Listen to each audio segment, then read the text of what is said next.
આજે આપણે વૈદિક ગણિત સમરમાં સમજનું પાર્ટ 1 ખરેખર આપણે અહીંયા જોવા જઈ રહ્યા છીએ જે ગુણાકારનો પાર્ટ 1 છે.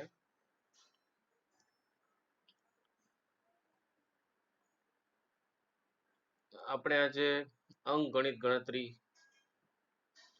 શીખવાના છીએ, તો તમે તૈયાર હશો? તો આપણે શરૂ કરીએ. જુઓ, અહીંયા આપણે ગુણાકાર શીખવાના છીએ. ગુણાકાર જે શીખવાના છીએ એ નિખિલમ સૂત્ર દ્વારા શીખવાના છીએ. શેના દ્વારા? નિખિલમ સૂત્ર.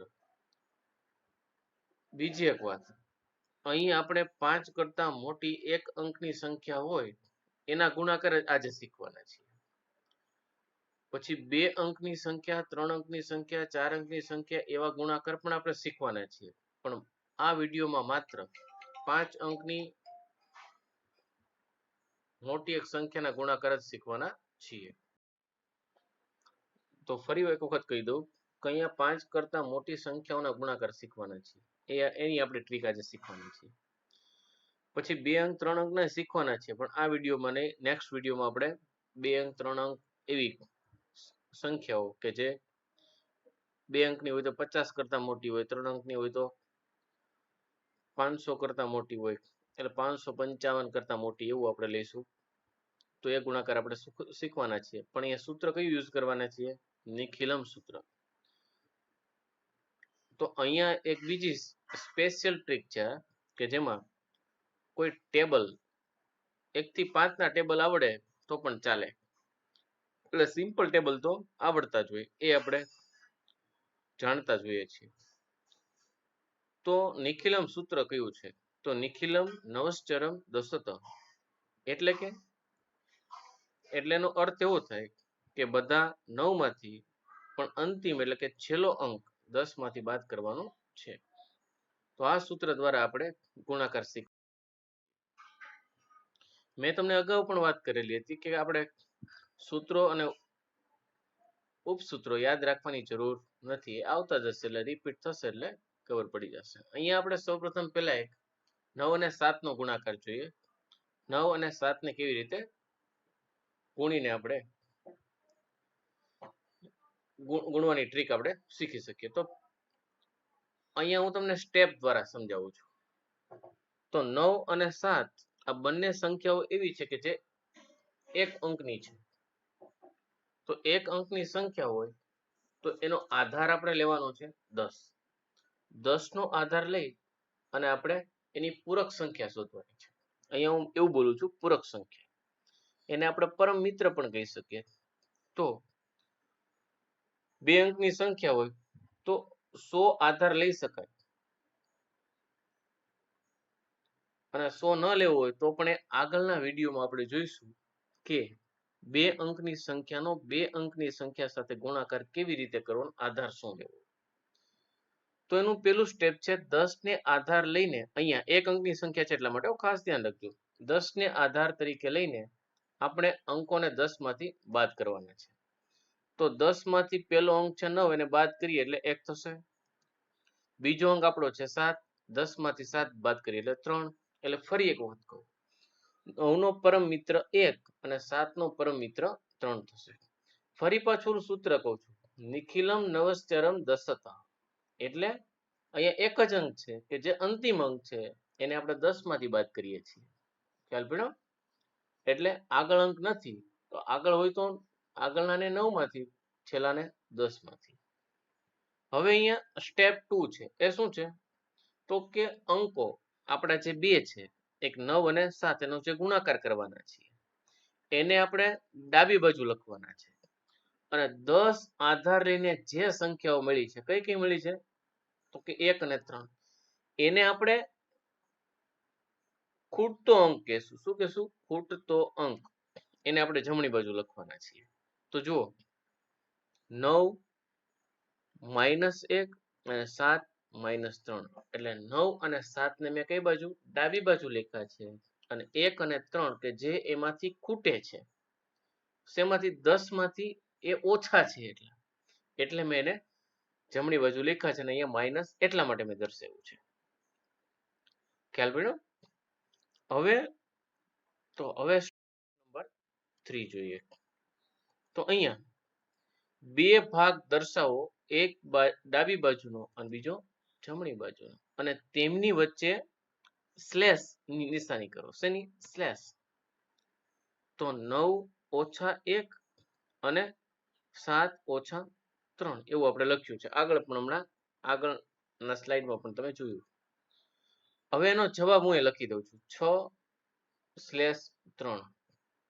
તો હવે તમને ક્વેશ્ચન થાય, આપણને ખબર હોય 9 × 7 = 63 એટલે સીધું 63 જવાબ લખી નાખીએ. ના, સૌ પ્રથમ પહેલા આ 6 કેમ લખ્યા ને અહીંયા વચ્ચે સ્લેશ કર્યો છે, અને પાછળની 3 સંખ્યા કેમ લખી, કેમ મળે છે એ આપણે જોવાનું છે. તો ચાલો આપણે એના આગળ જઈએ. તો 9 અને 7 નો ગુણાકાર કરવાનો છે. એમાં આપણે 9 ઓછા 1, 7 ઓછા 3 અને પછી એનો જવાબ લખો 6/3. તો ડાબી બાજુના અંક, ડાબી બાજુનો અંક એટલે કયો થશે? 6. એ આપણે 4 રીતે મેળવી શકીએ. એની 4 વેઝ છે, 4 રસ્તા છે આપણી પાસે.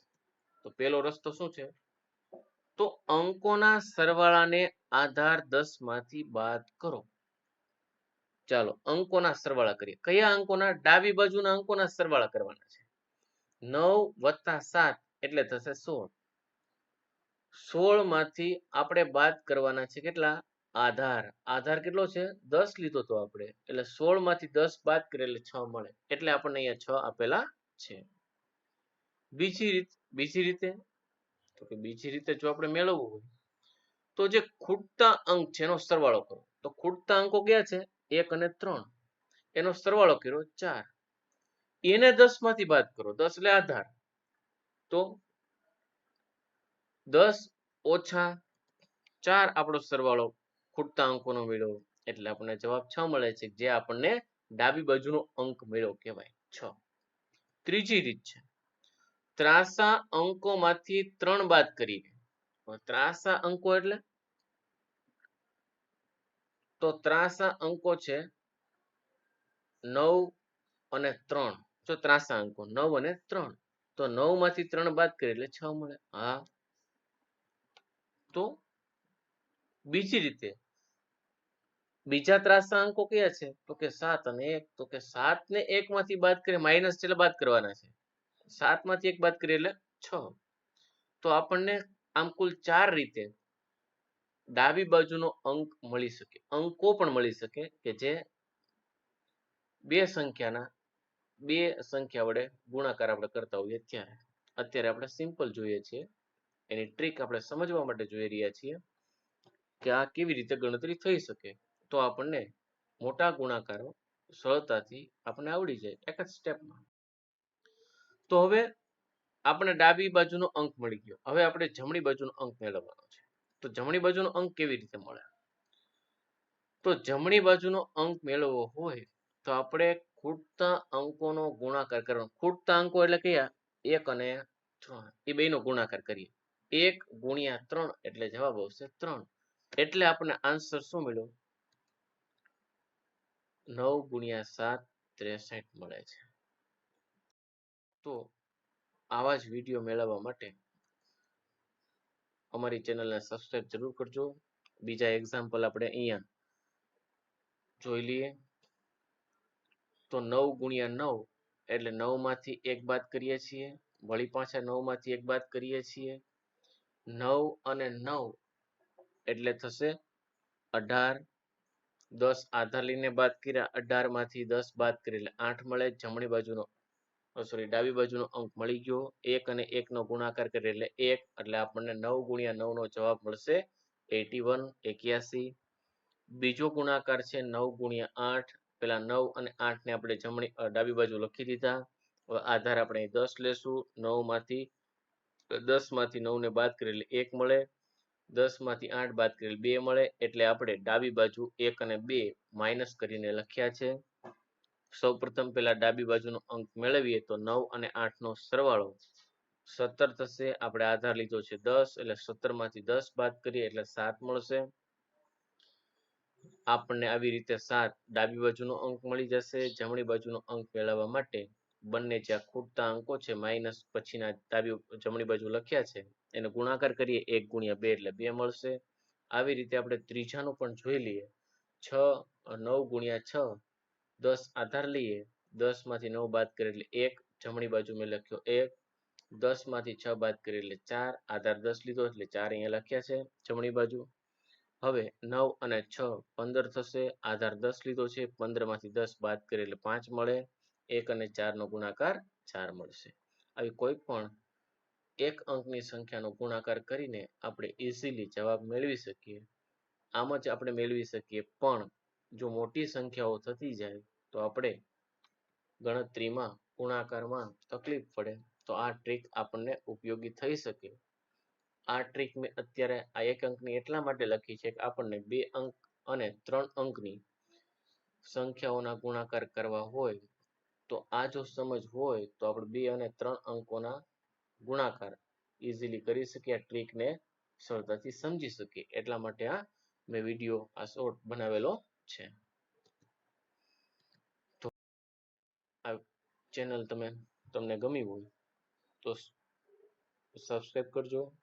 જો આવો વિડીયો તમને ગમ્યા હોય, આ વિડીયો ગમ્યો હોય તો તમે એને લાઈક કરજો અને બીજાને શેર કરજો, જેથી વૈદિક ગણિત બીજાને પણ મળી શકે.